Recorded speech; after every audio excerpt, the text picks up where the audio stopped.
Hello everyone, welcome to my YouTube channel. আজকে আমি তড়িৎ ক্ষেত্র বা ইলেকট্রিক ফিল্ডের ভিডিও বানাচ্ছি। আর এই লেকচারের মধ্যে শুধু তড়িৎ ক্ষেত্র এবং তার কিছু অ্যাপ্লিকেশন থাকবে। আর একটা কথা আমি বলে রাখছি, এই তড়িৎ ক্ষেত্রের আগে আমার আরো ইউটিউবে আমি ভিডিও দিয়েছি, গত বছর দিয়েছিলাম 3টা ভিডিও। তো অনেকেই যারা আমার কাছে পড়ে, তো আমার গ্রুপ আছে, হোয়াটসঅ্যাপ গ্রুপ। তো হোয়াটসঅ্যাপ গ্রুপে ভিডিওগুলা সিরিয়াল মেনটেন করে দেওয়া আছে, কিন্তু ইউটিউবে দেওয়া নাই। যদিও প্লে লিস্ট আছে, কিন্তু তাও তোমাদের সুবিধার জন্য আমি বলে রাখছি, এটা আমার হোয়াটসঅ্যাপ নাম্বার, যাদের দরকার। আর দি নাদির হোসেন,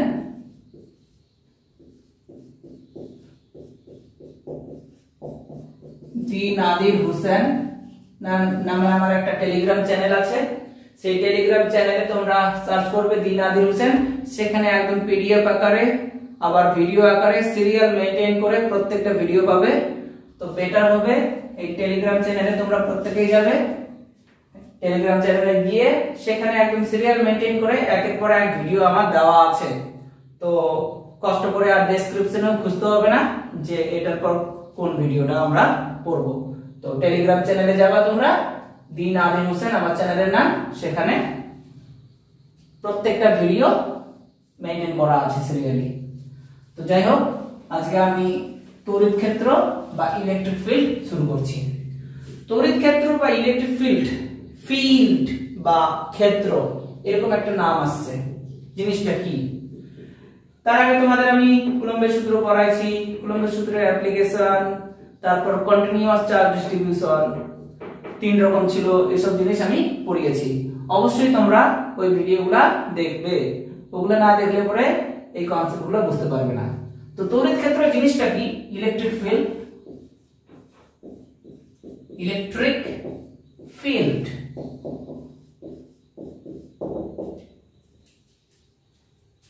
একটা আধান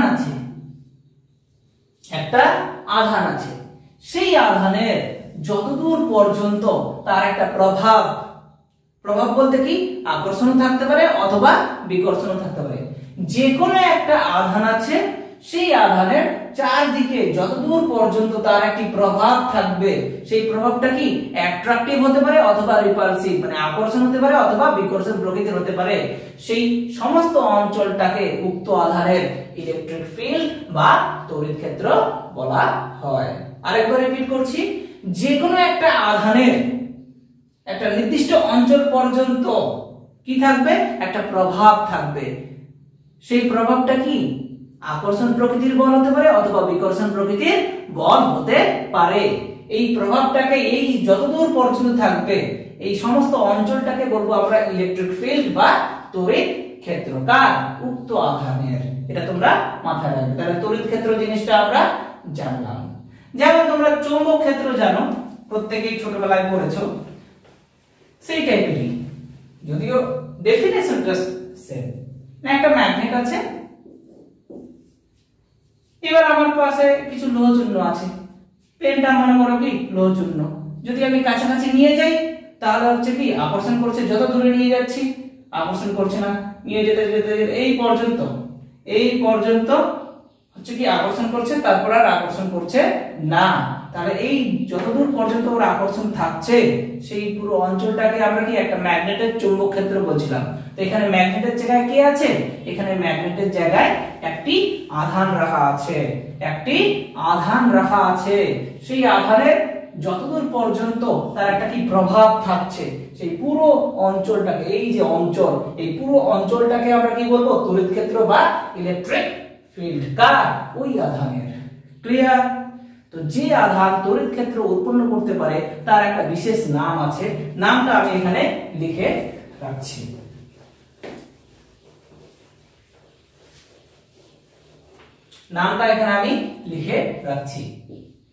নামটা হলো সোর্স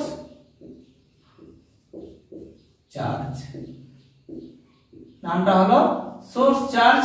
বাংলায় বলা হচ্ছে উৎস আধান। উৎস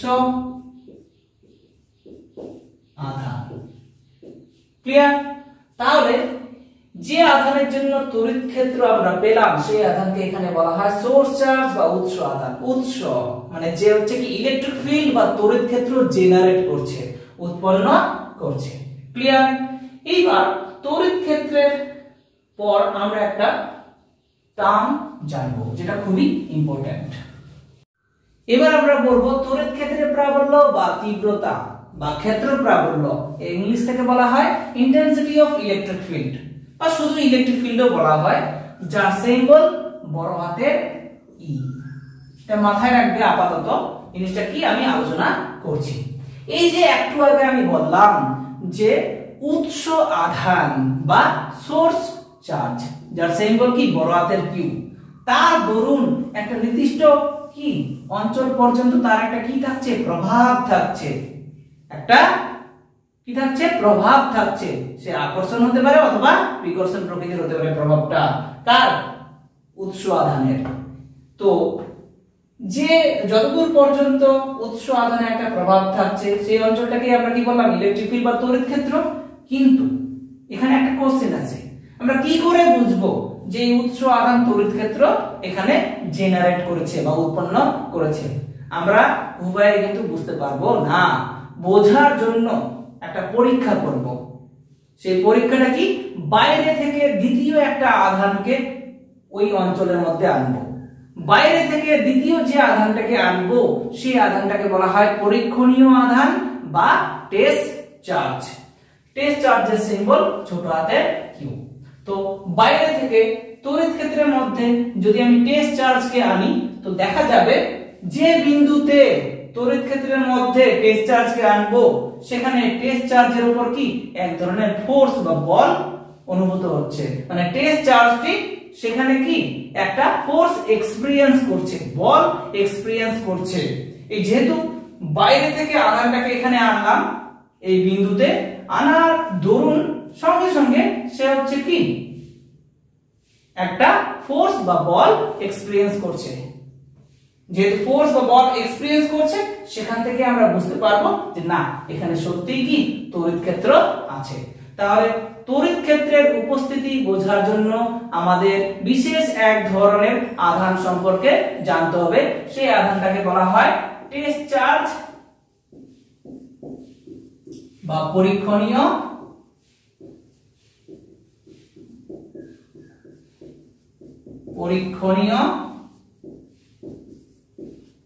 আধান। তোমরা অবশ্যই লিখে রাখবে, কিন্তু টেলিগ্রামে আমি পিডিএফ আকারে খুব সুন্দরভাবে নোটস আকারে দেব। তো আমরা টেস্ট চার্জ সম্পর্কে কেন বললাম, কারণ এই যে আগে তো ছিল সোর্স চার্জ, যার দরুন তড়িৎ ক্ষেত্র জেনারেট হয়েছে। এবার আদৌ এখানে তড়িৎ ক্ষেত্র উৎপন্ন হয়েছে কিনা আমরা জানি না। জানার জন্য আমরা বাইরে থেকে দ্বিতীয় একটি আধানকে আনলাম, যার দরুন সেই দ্বিতীয় আধানটি কি এক ধরনের ফোর্স এক্সপেরিয়েন্স করছে, বল এক্সপেরিয়েন্স করছে। যে আধানটি বল এক্সপেরিয়েন্স করে তাকে বলা হয় টেস্ট চার্জ। এটা মাথায় রাখবে। আর একটা জিনিস মাথায় রাখবে তোমরা, এই যে বড় হাতের কিউ একে বললাম সোর্স চার্জ, ছোট হাতের কিউ কে টেস্ট চার্জ। দুটো আধানই হচ্ছে তড়িৎ ক্ষেত্র উৎপন্ন করতে পারে, কিন্তু সোর্স চার্জ বেশি পরিমাণে তড়িৎ ক্ষেত্র উৎপন্ন করতে পারে, টেস্ট চার্জ খুবই অল্প পরিমাণে তড়িৎ ক্ষেত্র উৎপন্ন করতে পারে। ক্লিয়ার?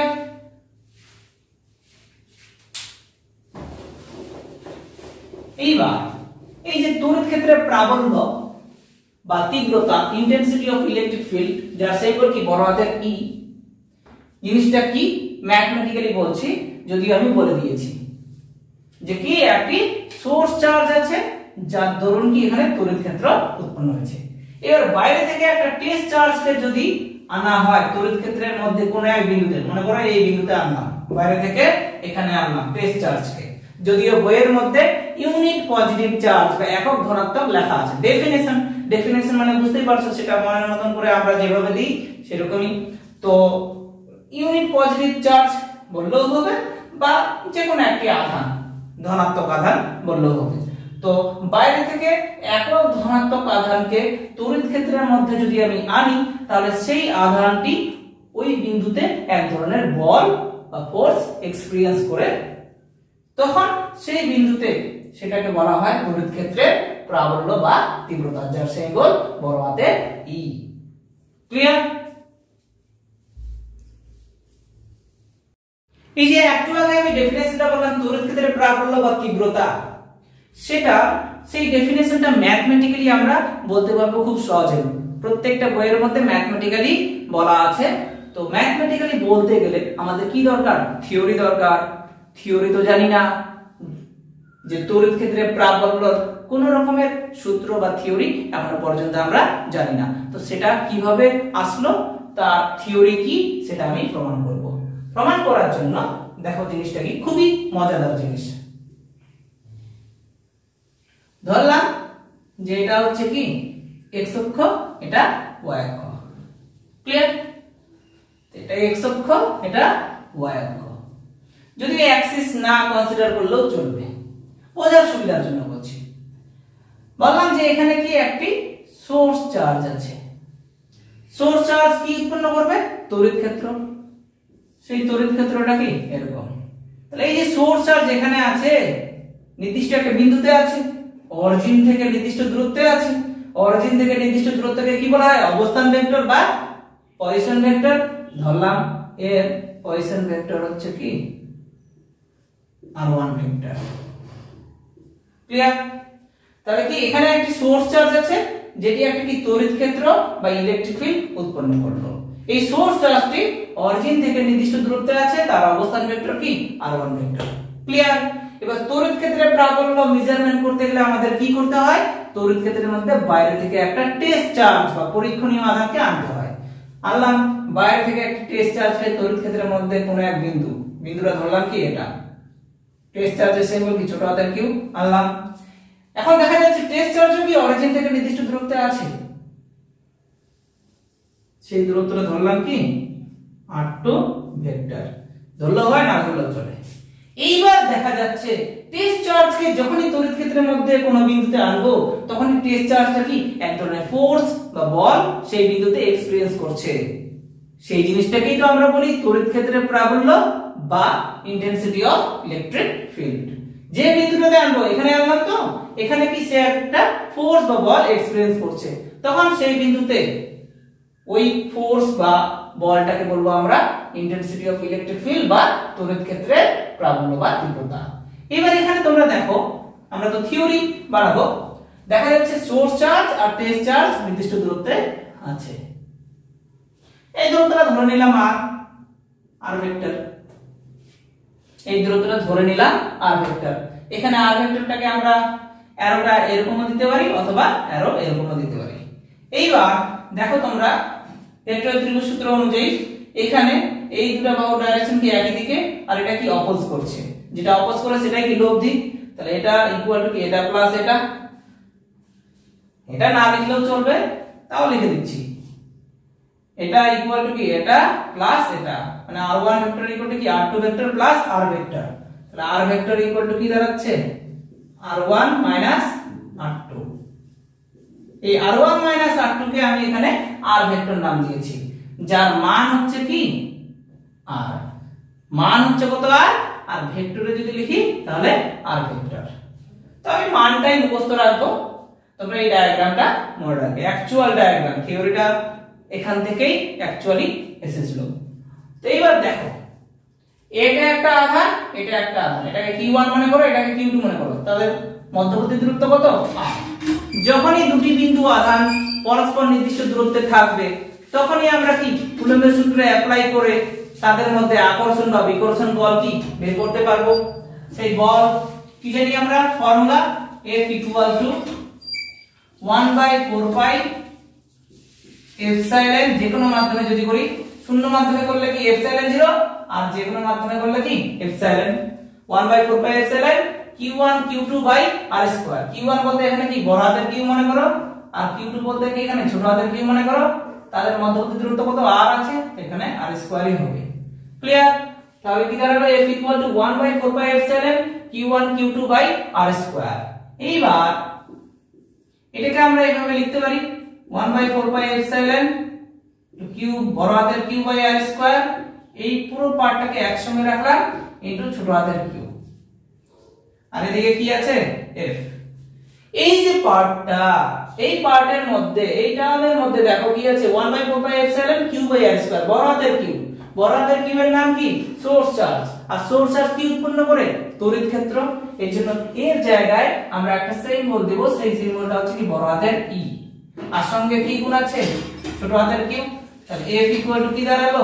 EQ। এটাকেই আমরা এখন খুব সুন্দর করে লিখব F = QE।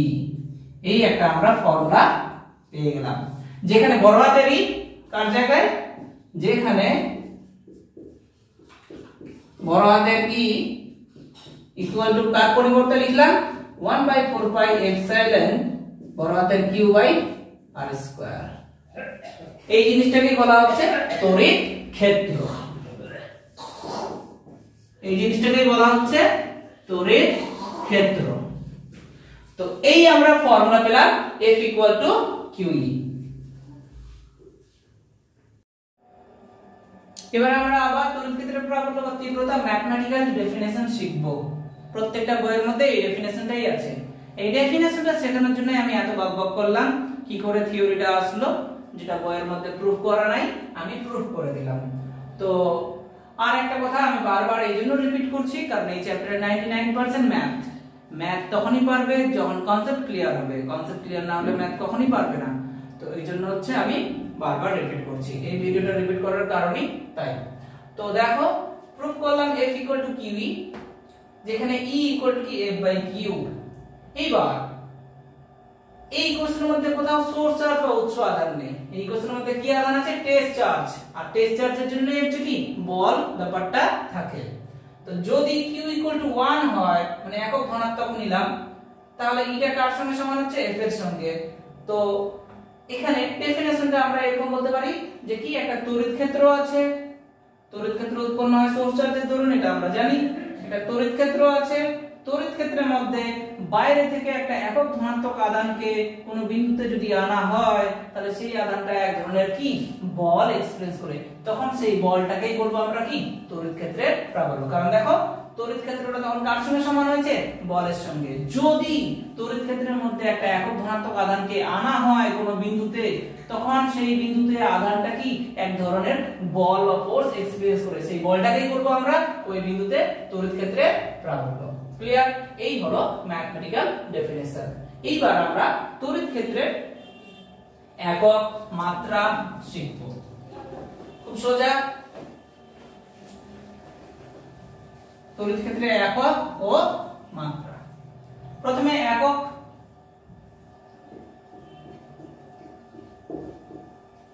এখনই আমরা শিখলাম F = কি QE, সেখান থেকে আমরা লিখলাম E = কি F/Q। তো তোমরা এখানে মাথায় রাখবে সিজিএস পদ্ধতিতে বলের একক ডাইন, আর এসআই পদ্ধতিতে আমরা কি জানি নিউটন। বলের ক্ষেত্রে একই রকম, আধানের ক্ষেত্রে সিজিএস এ স্ট্যাট কুলম্ব আর এসআই এ কুলম্ব। সিজিএস আর এটা এসআই, এই জিনিসগুলো মুখস্থ রাখতে হবে, এগুলো আমি আগেও পড়াইছি। তো সিজিএস পদ্ধতির ক্ষেত্রে যদি তড়িৎ ক্ষেত্রের একক বের করি, তড়িৎ ক্ষেত্র কার উপর ডিপেন্ড? বলের উপর আর আধানের উপর। তাহলে সিজিএস এর বলের একক কি জানি? ডাইন। আর আধানের একক কি জানি? নিচে আধান আছে, আধানের একক কি জানি? Stat coulomb.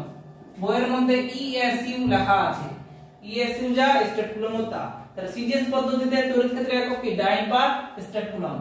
একই রকম এসআই পদ্ধতির ক্ষেত্রে ডাইনের জায়গায় খালি কি হবে? নিউটন, আর স্ট্যাট কুলম্বের জায়গায় কি হবে? কুলম্ব। এই হলো এসআই পদ্ধতিতে তড়িৎ ক্ষেত্রের একক। একই রকম মাত্রা বের করব এই ফর্মুলার সাহায্যেই, এই ফর্মুলার সাহায্যেই মাত্রা বের করব। আমি যা যা পড়াচ্ছি সমস্ত কিছু পিডিএফ আকারে টেলিগ্রামে কিন্তু পেয়ে যাবে যদি তোমরা চাও। এই যে E = F/Q, তড়িৎ ক্ষেত্রের মাত্রা তখনই বের করতে পারবো যদি বলের মাত্রা আর আধানের মাত্রা আমরা বসাই। বলের মাত্রা কি জানি? বলের মাত্রা জানি mL (10⁻²) ডিভাইডেড বাই Q মানে কি আধান, আধানের মাত্রা কি জানি আইটি, আগেও শিখেছি।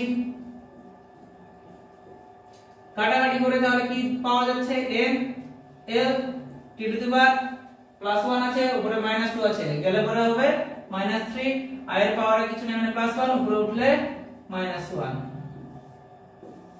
তাহলে তড়িৎ ক্ষেত্রের মাত্রা কি m l t to the power -3 i to the power -1।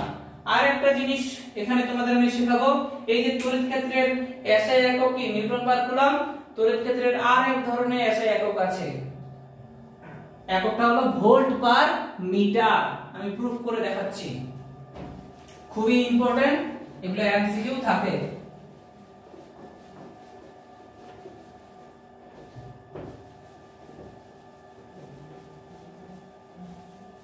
তো তোমরা দেখো তড়িৎ ক্ষেত্রের SI একক, SI unit of electric field, electric field Newton per coulomb ছাড়াও আরেকটা কি বললাম ভোল্ট পার মিটার, সেটা হচ্ছে প্রমাণ করে দেখাচ্ছি। প্রমাণ করার আগে একটা ইকুয়েশন মাথায় রাখবে তোমরা, কৃতকার্য ইকুয়াল টু আধান ইনটু বিভব পার্থক্য। বিভবের সিম্বল হচ্ছে কি বড় হাতের ভি। এই কোশ্চেনটা কোথায় আসলো? কোয়ান্টাম তত্ত্ব নামে একটা চ্যাপ্টার আছে, সেখানে পড়াবো, সেখানে প্রুফ করে দেবো, চিন্তা করিও না তোমরা। তো কৃতকার্য W ইকুয়াল টু কি আধান ইনটু বিভব পার্থক্য।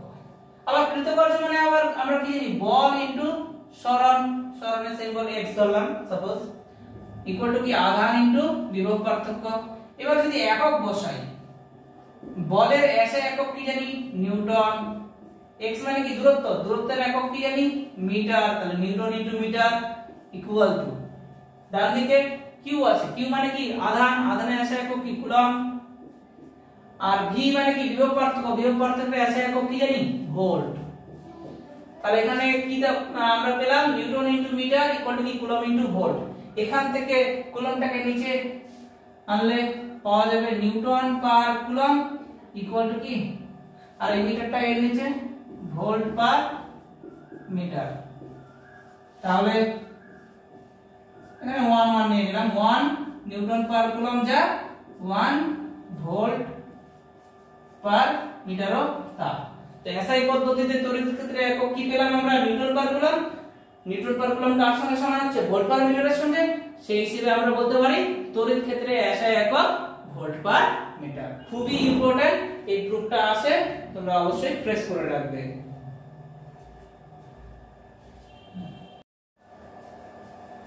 এবার আমরা যেটা পড়ব তড়িৎ ক্ষেত্রে প্রাবল্য, ডেফিনেশন না, বারবার বলছি না ডেফিনেশন, অ্যাকচুয়ালি একটা বিশেষ ট্রিক অনুযায়ী আমরা এটা মনে রাখবো, সেটাকে আমি শেখাচ্ছি। তোমরা হেডলাইনটা লিখবা বিন্দু আধানের দরুন কোন বিন্দুতে তড়িৎ ক্ষেত্রের প্রাবল্য। জিনিসটা কি দেখো, মনে করো এটা একটা কি পয়েন্ট, এটা কি এ বিন্দু, এ বিন্দুতে কিউ আধান রাখা আছে, তাহলে চারপাশে কি তড়িৎ ক্ষেত্র আছে, কোন এক বিন্দুতে তড়িৎ ক্ষেত্রের মান নির্ণয় করতে বললো। চারপাশে কি ইলেকট্রিক ফিল্ড, এই পুরো অঞ্চলটা কি ইলেকট্রিক ফিল্ড, এই আধানের দরুন। এবার বললো এই বিন্দুতে তড়িৎ ক্ষেত্রের মান নির্ণয় করো, এই বিন্দুটার নাম দিলাম কি পি বিন্দু, তাহলে এই বিন্দুতে তড়িৎ ক্ষেত্রের মান নির্ণয় করো। তাহলে যে বিন্দুতে তড়িৎ ক্ষেত্র বের করতে বলেছে কোন আধানের দরুন, কিউ আধানের দরুন, তাহলে সেই আধান থেকে যে বিন্দুতে তড়িৎ ক্ষেত্র বের করতে বলেছে একটা কি ডিসটেন্স হচ্ছে, সেই ডিসটেন্সটা কি ধরে নিলাম কি r। তো একটু আগে তড়িৎ ক্ষেত্রের এই যে রাশিমালা যার সিম্বল কি E, একটা টার্মের পরিবর্তে লিখেছিলাম, সেই টার্মটা কি 1/4 pi epsilon q by r square. এই যে সূত্রটা E ইকুয়াল টু কি 1/4 pi epsilon q by r square, এর মিনিংটা হলো বিন্দু আধানের দরুন কোন এক দূরত্বে কোন এক বিন্দুতে তড়িৎ ক্ষেত্র, যার formula 1/4 pi epsilon q by r square. যেখানে rটা কি, rটা হলো যেখানে আধান রাখা আছে সেখান থেকে নির্দিষ্ট দূরত্বে যে বিন্দুতে তড়িৎ ক্ষেত্র বের করতে বলবে। এইবার এখানে একটা মানে খুবই ইম্পর্টেন্ট টার্ম আছে, কথা আছে যেটা পরীক্ষায় আসে, গ্রাফ বা লেখচিত্র। এখানে তোমরা দেখো এই তড়িৎ ক্ষেত্রের প্যারাবোলা যার সিম্বল কি বড় হাতের ই, সেটা দূরত্বের বর্গের সঙ্গে কি ব্যস্তানুপাতিক। এখান থেকে আমরা বলতে পারি ই ব্যস্তানুপাতিক আর স্কয়ার, অথবা আরো একটা কথা লিখতে পারি ই সমানুপাতিক 1/r স্কয়ার। মানে 1/r স্কয়ারের সঙ্গে সমানুপাতিক অথবা r স্কয়ারের সঙ্গে ব্যস্তানুপাতিক, এরকম দুই রকম কথা আসছে। তো এই যে দূরত্বের বর্গের সঙ্গে ব্যস্তানুপাতিক বা 1/r এর সঙ্গে সমানুপাতিক, তাহলে তড়িৎ ক্ষেত্রের লেখচিত্র কি টাইপের হচ্ছে? মানে তড়িৎ ক্ষেত্র যেহেতু দূরত্বের উপর ডিপেন্ড, দূরত্বের উপর যেহেতু এখানে ইটা যেহেতু r এর উপর ডিপেন্ড, তার মানে সব জায়গায় তড়িৎ ক্ষেত্রের মান এখানে সমান না। r এর মান বিভিন্ন রকম, তার দরুন তড়িৎ ক্ষেত্রের মানও কি বিভিন্ন রকম আসছে। তার দরুন এইজন্য আমরা এক ধরনের লেখচিত্র শিখব যেটা পরীক্ষায় আসে, খুবই ইম্পর্টেন্ট।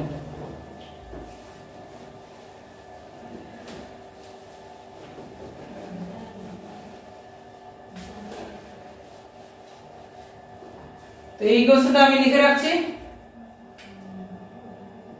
গ্রাফটা হলো E versus r square, E versus r square মানে তড়িৎ ক্ষেত্র ভার্সেস দূরত্বের বর্গ। গ্রাফ প্লট করতে গেলে আমাদের কি করতে হয়? x অক্ষ আর y অক্ষ নিতে হয়। ধরলাম y অক্ষ বরাবর এখানে কি তড়িৎ ক্ষেত্র, আর x অক্ষ বরাবর কি দূরত্বের বর্গ r স্কয়ার। তাহলে E ভার্সেস r স্কয়ারের লেখচিত্রের প্রকৃতি কি টাইপ হচ্ছে দেখো। আমরা জানি E 1/4πε q/r স্কয়ার। এখান থেকে আমরা লিখতে পারি E r square q/4πε। q একটা আধান ধ্রুবক, 4 কনস্ট্যান্ট, π কনস্ট্যান্ট, এপসাইলন কি কনস্ট্যান্ট, তাহলে পুরোটাই হচ্ছে কি একটা কনস্ট্যান্ট। তাহলে আমরা কি পেলাম? E r স্কয়ার কি কনস্ট্যান্ট, এরকম একটা ইকুয়েশন পেলাম। এইবার তোমরা ক্লাস 11 এ বয়লের সূত্র পড়েছো। বয়লের সূত্র কি পড়েছো? P v ধ্রুবক, PV ধ্রুবক। সেখানে চাপ বনাম আয়তনের লেখচিত্র কেমন ছিল? এরকম ছিল, আয়তাকার সমপরাবৃত্ত। তো PV কনস্ট্যান্ট এর মতো কিনা এই ইকুয়েশনটা, এখানে E টাকে P মনে করো আর r স্কয়ারটাকে V মনে করো। তাহলে PV কনস্ট্যান্ট আর PV গ্রাফ আমরা কি জানি? আয়তাকার সমপরাবৃত্ত। তাহলে E ভার্সেস r স্কয়ারের গ্রাফ কি আয়তাকার সমপরাবৃত্ত। ক্লিয়ার? আরেকটা আছে, এটা লাস্ট।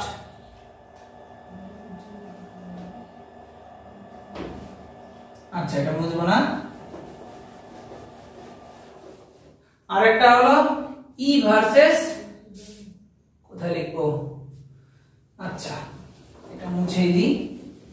আরেকটা হলো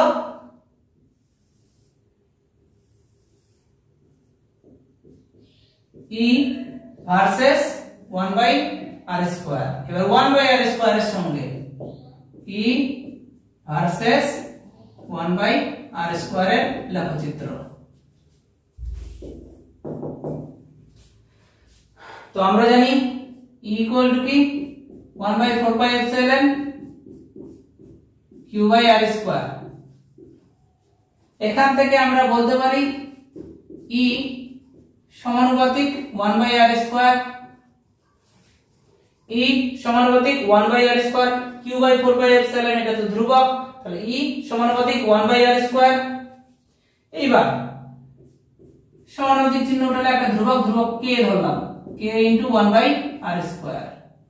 তাহলে ইকুয়েশনটা কি পেলাম? E k * 1/r square. এবার গ্রাফ প্লট করতে বলেছে কি E ভার্সেস 1/r স্কয়ার। তো E টাকে এখানে E এর জায়গায় মনে করো কি y, আর 1/r স্কয়ারটাকে x অক্ষ ধরেছি, তাহলে 1/r স্কয়ারের জায়গায় কি বসাবো? x। তাহলে y কি দাঁড়াবে? x, আর x এর সঙ্গে কে গুণ থাকে? অ্যাকচুয়ালি m থাকে। তাহলে y কি mx, আর y mx কার সমীকরণ?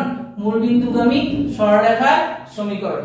তাহলে E ভার্সেস 1/r স্কয়ার লেখচিত্রের প্রকৃতি কি হবে? মূলবিন্দুগামী সরলরেখার সমীকরণ। আরেকবার বলছি, E সমানুপাতিক 1/r স্কয়ার, সমানুপাতিক চিহ্ন উঠালে একটা ধ্রুবক হবে, তাহলে E কি k * 1/r স্কয়ার। এখানে গ্রাফ প্লট করতে বলেছে e ভার্সেস 1/r স্কয়ার, এটাকে y অক্ষ বরাবর ধরেছি তাহলে e এর জায়গায় y মনে করো, আর 1/r স্কয়ারটাকে x অক্ষ ধরেছি তাহলে এটা কি x মনে করো, তাহলে y কি x k, k বলতে এখানে কি m সরলরেখার নতি বা প্রবণতা, তাহলে y mx, এটা কি একটা সরলরেখা বা মূলবিন্দুগামী সরলরেখার সমীকরণ। তো এই হলো e ভার্সেস r স্কয়ার আর e ভার্সেস 1/r স্কয়ারের লেখচিত্রের প্রকৃতি। ক্লিয়ার? তো আজকের লেকচার এই পর্যন্তই। এই পুরো কনসেপ্টটা আমি অ্যানিমেটেড করে ভিডিও দিয়ে দিব, তোমরা অবশ্যই ভিডিওটা শেয়ার করবে, আর যা যা পড়ালাম সবই তোমরা টেলিগ্রামে দিনাদির হোসেন নামে একটা চ্যানেল আছে, সেখানে পিডিএফ আকারে পেয়ে যাবে যদি তোমরা চাও, আমি দিয়ে রাখবো।